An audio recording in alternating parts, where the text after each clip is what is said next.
초원의 집 시즌 1.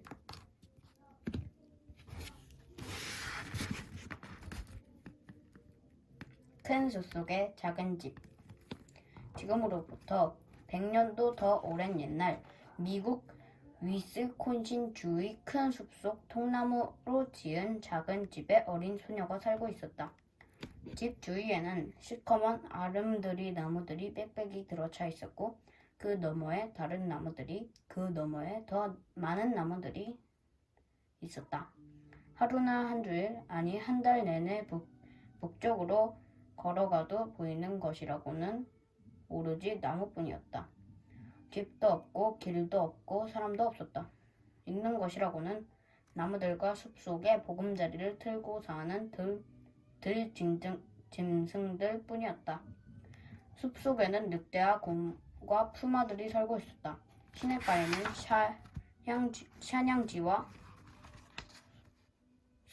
사향쥐와 밍크와 수달들이 살고 있었다.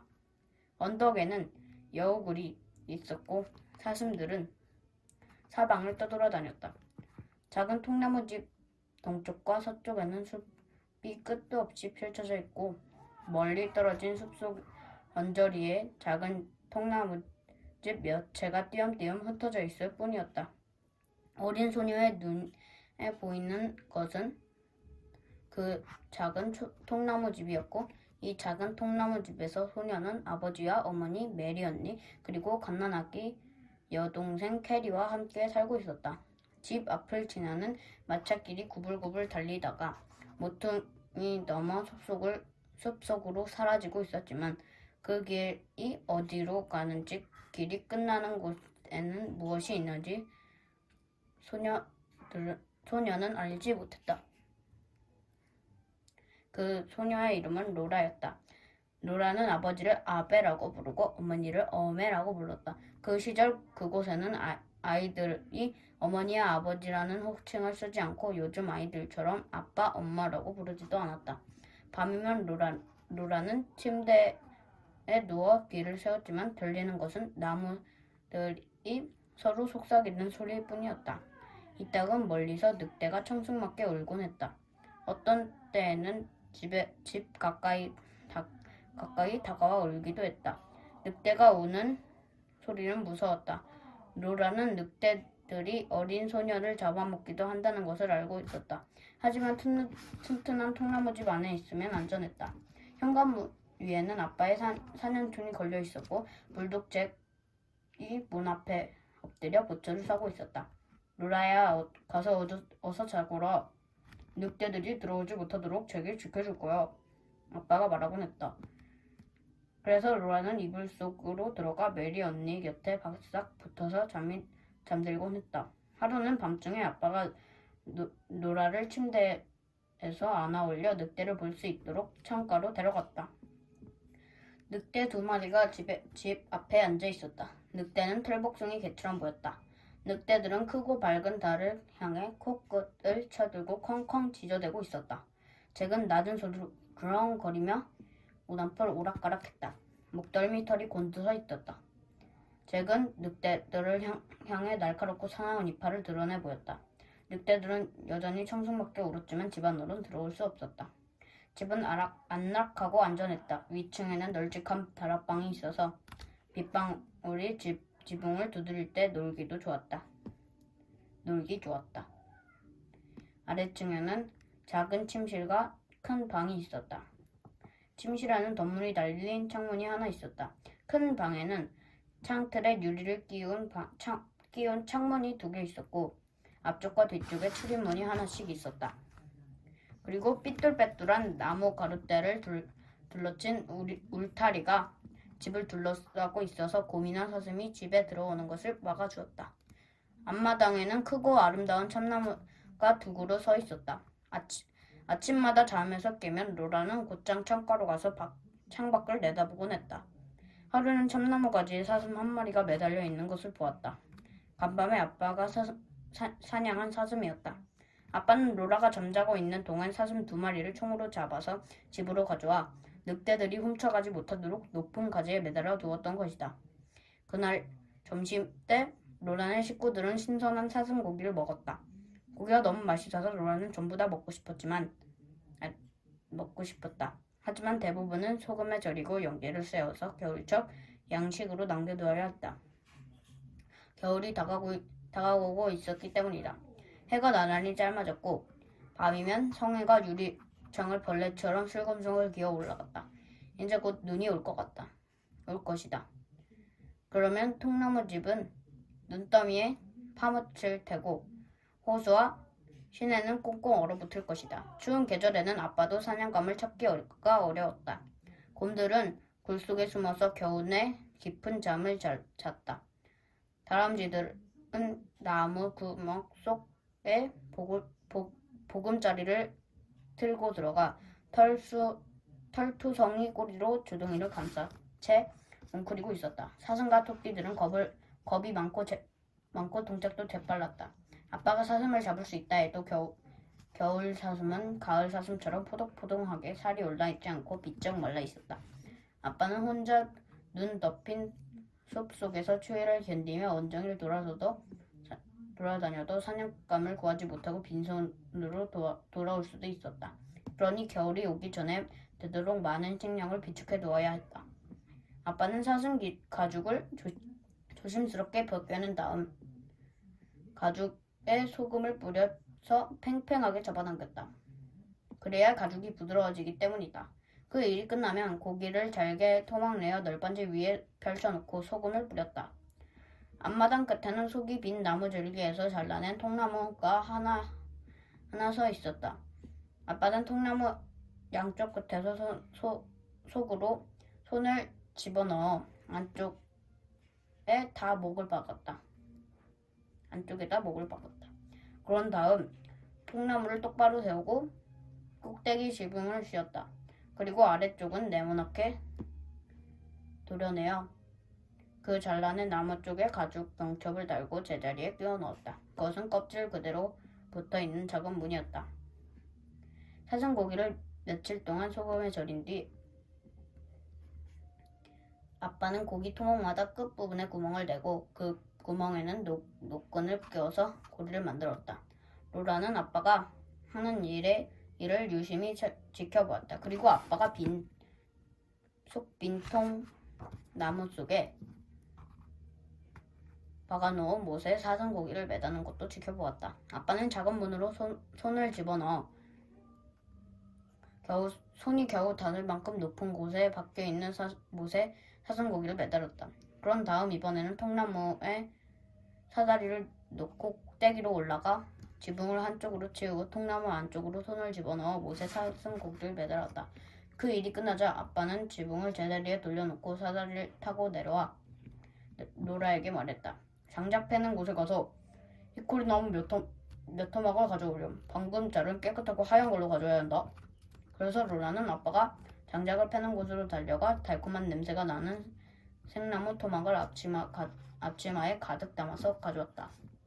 로라는 속 빈 통나무의 작은 문 앞쪽에다 마른 나무 껍질과 건불을 모아놓고 불을 피웠다.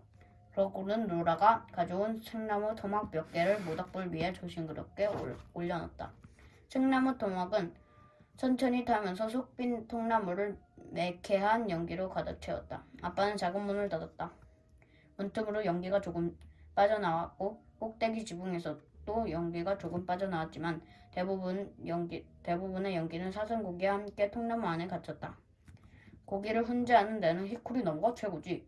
히코리 나무 연기를 쐬면 언제든지 먹을 수 있는 사슴고기가 만들어진다. 아빠가 말했다. 그러고는 도끼를 어깨에 메고 나무를 좀 더 베러 빈뜨러 갔다. 그 후 며칠 동안 로라와 엄마는 통나무 틈새로 새어나오는 연기를 지켜보았다. 연기가 나오지 않으면 로라는 히코리 나무 토막을 더 가져오고 엄마는 그것을 통나무 밑에 피워둔 모닥불 위에 올려놓곤 했다. 그동안 마당에서는 연기 냄새가 지역했다. 속 빈 통나무의 작은 문을 열면 연기 냄새와 고기 냄새가 뒤섞인 누린내가 새어났다. 마침내 아빠는 고기가 충분히 훈제되었다고 말했다. 이제는 더 이상 불을 피울 필요가 없었다. 불이 꺼지자 아빠는 통나무 속에서 고기 토막을 모두 꺼냈다. 엄마는 고기 토막을 하나하나 종이에 싸서 다락방에 매달았다. 거기에 놓아두면 고기는 안전할 뿐더러 썩지도 않을 것이다. 하루는 아빠가 동이 트기도 전에 뒷마차를 타고 나갔다가 저녁에 돌아왔다. 수레에는 커다란 상자가 가득 있었는데 그 상자들에는 물고기가 가득 들어있었다. 물고기 중에는 노래만큼이나 커다란 것도 있었다. 아빠는 패틴 호수에 가서 그 많은 송어를 잡아온 것이다. 엄마는 가시를 발라내고 살을 얇게 접어넣었다. 내 식구들은 맛있고 싱싱한 생선을 배부르게 먹었다. 남은 물고기는 겨울철에 대비하여 커다란 통 속에 넣고 소금에 절였다. 아빠는 돼지도 한 마리 치고 있었다. 돼지는 숲속을 제멋대로 뛰어다니며 도토리와 개암나무 뿌리를 먹고 살았다. 아빠는 돼지를 숲속에서 잡아다가 우리에 가두었다. 고기가 꽁꽁 얼 만큼 날씨가 추워지면 아빠는 돼지를 잡을 것이다. 어느 날 노라는 한밤중에 깨어나 돼지가 꽥꽥거리는 소리를 들었다. 아빠가 침대에서 벌떡 일어나더니 벽에 걸린 총을 낚아채어 밖으로 뛰쳐나갔다. 이어서 로라는 총소리를 들렸다. 한 번, 두 번. 아빠는 침실로 돌아와 무슨 일이 있었는지 말해주었다. 큰 곰 하나가 돼지 우리 옆에 서 있었다는 것이다. 곰은 우리 안으로 아빠를 들이밀고 돼지를 잡으려 하고 있었다. 돼지는 우리 속을 뛰어다니면서 꽥꽥 비명을 지르고 있었다. 아빠는 별빛으로 이 광경을 보고 재빨리 총을 쏘았다. 그러나 별빛이 너무 흐렸고 서둘러 총을 쏘았기 때문에 곰을 맞히지를 못했다. 곰은 상처 하나 입지 않고 숲속으로 달아나 버렸다. 아빠가 곰을 잡지 못한 게 로라는 아쉬웠다. 로라는 곰고기를 무척 좋아했기 때문이다. 아빠도 아쉬워했지만 이렇게 말했다. 그래도 베이컨을 뺏기지 않았어. 뒤 곁에 있는 떡밭에서는 여름 내내 채소가 자라고 있었다. 텃밭은 집과 너무 가까워서 사슴도 낮에는 울타리를 뛰어넘어 채소를 먹지 못했고 밤에는 적 때문에 가까이 오지도 못했다. 이따금 아침에 텃밭에 나가보면 당근이나 양배추 사이에 사슴 발자국이 나 있곤 했다. 하지만 제게 발자국도 함께 있는 것으로 보아 사슴은 텃밭에 들어오자마자 제게 쫓겨 울타리 너머로 달아난 게 분명했다. 얼어붙을지 추운 계절이 왔기 때문에 감자, 당근, 순부, 양배추들은 모두 거두어들여 지하실에 저장해 두었다. 양파들은 꼭지를 줄줄이 엮어 다락방에 걸어두었다. 그 옆은 실로 깨어 화환처럼 만든 붉은 고추들이 걸려 있었다. 다락방 한 구석에는 여러 종류의 호박들이 주황색과 노란색과 초록색 무더기를 이루며 쌓여 있었다. 식료품 저장실에는 소금에 절인 생선을 담은 통들이 있었고 선반에는 노란 치즈가 쌓여 있었다. 하루는 헨리 삼촌이 숲에서 나왔다. 아빠를 도와 제디를 잡으러 온 것이다. 엄마의 커다란 식칼은 벌써 날카롭게 갈려 있었고 외삼촌은 폴리 외숙모의 식칼을 가져왔다. 아빠와 외삼촌은 돼지 우리 근처에 모닥불을 피운 다음 그 주위에 커다란 솥을 걸고 물을 끓였다. 물이 끓기 시작하자마자 아빠와 외삼촌은 돼지를 잡으러 갔다. 그러자 로라는 얼른 집 안으로 뛰어들어가 침대에 머리를 파묻고 손가락으로 귀를 틀어막았다. 돼지가 드러난 비명소리를 듣고 싶지 않았기 때문이다. 돼지는 조금도 아프지 않아. 아빠랑 외삼촌은 아주 잽싸게 돼지를 죽이니까. 아빠는 이렇게 말했지만 로라는 돼지가 지르는 비명소리를 듣고 싶지 않았다. 잠시 후 로라는 손가락을 하나씩 두고 조심스럽게 떼고 귀를 기울였다. 아무 소리도 들리지 않았다. 돼지의 비명소리도 들리지 않았다. 이제부터 시작되는 도축 시간은 무척 즐거웠다. 볼 것도 많았고 할 일도 많아서 아주 바쁜 날이었다. 아빠와 외삼촌은 기분이 좋았고 점심때는 돼지갈비를 먹을 수 있을 것이고 아빠는 노라와 메리에게 돼지 우주통과 꼬리를 주겠다고 약속했다. 돼지가 죽자마자 아빠와 외삼촌은 돼지를 펄펄 끓이는 물속에 집어넣었다 뺐다 하기를 몇 차례 되풀이했다. 그런 다음 돼지를 널바지 위에 내려놓고 칼로 북북 긁어서 털을 벗겨냈다. 그 일이 끝나자 돼지를 나무에 매달아 놓고 내장을 꺼낸 뒤 돼지가 식을 때까지 그대로 두었다. 돼지가 차갑게 식자 아빠와 외삼촌은 돼지를 나무에서 내려 칼로 토막댔다. 넓적다리, 어깨, 옆구리, 갈비, 뱃살이 따로 분리되어 있었다. 염통과 간혀, 머리도 있었고 쟁반에는 부스러기 살점들이 가득 담겨 있었는데 이것은 나중에 소시지를 만들 때 쓰일 것이다. 고기 토막들은 뒷문 옆 헛간으로 옮겨서 널빤지 위에 펼쳐놓고 소금을 뿌렸다. 넓적다리와 어깨는 사슴고기처럼 속 빈 통나무 속에서 혼자하기 위해 소금물로 절였다. 히쿠리나무 연기로 처리한 햄만큼 맛있는 건 없었다. 아빠가 말했다. 아빠는 돼지 오줌통에 입김을 불어넣어 부풀리고 있었다. 그러자 오줌통은 작은 공이 되었다. 아빠는 끝을 끈으로 단단히 묶어서 메리아 롤라에게 장난감으로 주었다. 메리아 롤라는 그것을 공중으로 던질 수도 있었고 공처럼 튀길 수도 있었다. 오줌통이 땅바닥을 따라 퉁퉁 뛰어오르면 발로 걷어찰 수도 있었다. 하지만 오줌통보다 더 재미있는 것은 돼지꼬리였다.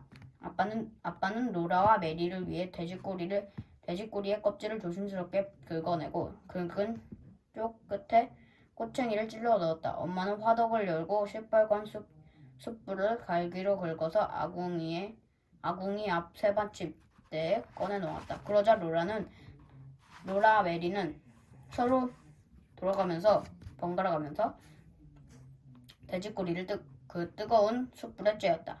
돼지꼬리는 지글지글 소리를 내며 튀겨졌다.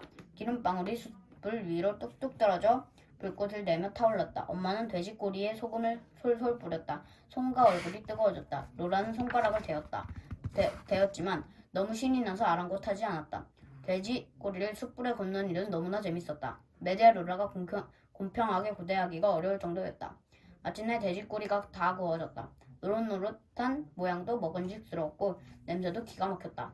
로라와 메리는 돼지꼬리를 식히려고 마당으로 가져갔지만 채 식기도 전에 맛을 보기 시작했기 때문에 그만 혀를 대고 말았다. 로라와 메리는 살점을 다 뜯어먹은 다음 뼈를 제갓해 주었다. 그것이 돼지꼬리의 최후였다. 돼지꼬리를 다시 맛보려면 내년까지 기다려야 할 것이다. 점심을 먹고 나서 외삼촌은 집으로 돌아갔고 아빠는 숲으로 일을 하러 갔다. 그러나 로라와 메리와 엄마에게 도축 시간은 이제 막 시작되었을 뿐이다. 엄마는 할 일이 너무 많았다. 로라와 메리는 엄마를 이것저것 거들었다. 그날과 이틀 내내 엄마는 커다란 새 냄비를 화덕에 올려놓고 돼지 비계를 녹여서 기름을 만들었다. 로라와 메리는 장작을 날라오고 불을 지켜보았다. 불은 뜨거워야 하지만 너무 뜨거워도 안 된다. 너무 뜨거우면 기름이 다 타버리기 때문이다. 커다란 냄비는 지글지글 소리를 내며 끓었지만 연기가 나면 안 된다. 엄마는 이따금 기름 위로 떠오르는 덕엉이를 걷어냈다. 엄마는 그것을 헝겊에 넣고 기름을 짜낸 다음 남은 찌꺼기를 따로 모아두었다. 이것은 나중에 옥수수빵의 맛을 낼 때 쓰이게 될 것이다. 찌꺼기는 구수해서 맛이 좋았지만 로라와 메리는 조금밖에 맛볼 수 없었다. 어린 계집 아이들한테는 너무 기름지다고 엄마는 말했다. 엄마는 돼지 머리를 칼로 긁어서 깨끗이 한 다음 살코기가 뼈에서 완전히 떨어져 나갈 때까지 끓는 물에 푹 삶았다. 그러고는 함지박해 삶은 고기를 넣고 잘게 다져서 후추와 소금과 향신료를 뿌렸다. 이렇게 양념한 고기에 걸쭉한 육즙을 부은 다음에 냄비에 넣고 식혔다. 이것이 완전히 식어서 굳으면 얇은 토막으로 접이는데 이것이 돼지 머리의 편육이었다. 엄마는 커다란 고기 토막을 잘라내고 남은 부스러기 살점이나 비계를 모두 잘게 따졌다. 그런 다음 소금과 후추 텃밭에서 타서 말린 셀비에 잎을 넣어 골고루 섞일 때까지 손으로 뒤적이며 버무렸다. 이렇게 버무린 반죽을 동글동글하게 빚은 다음 냄비에 담아서 헛간에 놓아두었다. 헛간에 두면 꽁꽁 얼어서 겨우내 먹을 수 있을 터였다. 그것이 소시지였다. 도축 시간이 끝나면 헛간에는 소시지와 편육, 굿기름이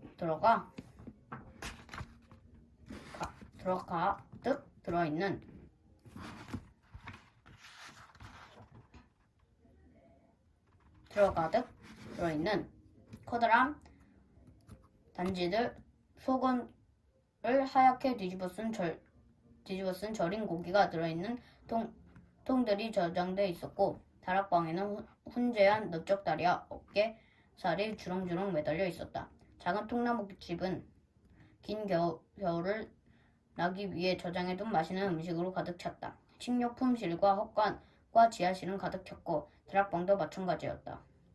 로라와 메리는 이제 집 안에서 놀아야 했다. 밖은 추웠고 단풍 뜬 나뭇잎들은 떨어지고 있었기 때문이다. 화덕의 불은 온종일 꺼지지 않았다. 밤이면 아빠는 화덕이 아침까지 꺼지지 않도록 불뜬 걸 위에 재를 뿌렸다. 다락방은 놀기 좋은 곳이었다. 크고 둥근 색색이 호박들은 예쁜 의자와 탁자가 되어주었다. 머리 위에는 붉은 고추와 양파들이 대롱대롱 매달려 있었고 돼지고기와 사슴고기는 종이에 싸서 걸려 있었고 요리에 쓰는 향기로운 풀과 쓰디쓴 약초를 말려서 묶어놓은 다발들 때문에 다락방에서는 퀴퀴하면서도 향긋한 냄새가 났다. 다락방에서는 밖에서는 찬바람이 쓸쓸한 소리를 내면서 윙윙거리곤 했다. 하지만 루라와 메리는 다락방에서 호박을 가지고 소꿉 장난을 했다. 다락방에서는 모든 것이 아늑하고 편안했다. 메리는 로라보다 컸고 매티라는 헝겊 인형을 가지고 있었다. 로라는 숯광 인형을 손수건으로 싸서 만든 것밖에 없었지만 그것도 훌륭한 인형이었다. 그름은 수잔이었다. 수잔은 숯광 인형에 불과했지만 그것은 수잔의 잘못이 아니었다. 이따금 메리는 로라더러 매티를 안아보게 해주었지만 로라는 수잔이 보지 못할 때에만 매티를 안았다. 가장 즐거운 밤이었다. 시간은 밤이었다.